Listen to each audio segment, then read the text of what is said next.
Саламатсыздар, урматтуу биздин кардарлар.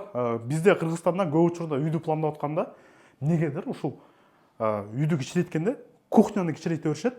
Анан кухнядан тышкары баягы көп учурда кухняны эптеп биз коргоп калабыз. Кухняны кичирейтпей эле койгонубузчу.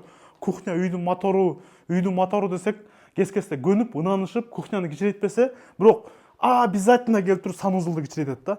Бирок реалдуу практикада кухня менен санузул бул сиздин үйүңүздүн мотору да. Ошон үчүн силерге бир санузулду көрсөтүп кетели. Бул биздин Замирова экебиздин санузулу. Мынакей.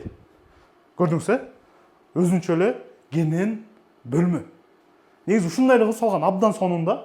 Көрдүңүздөр, бул жерге душевой кабинасы да кенен баткан, могул жерге ваннасы да баткан.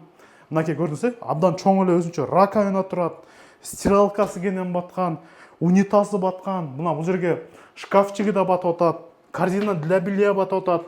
Ошондо дагы биз бул жерде кенен футбол ойносок болот да.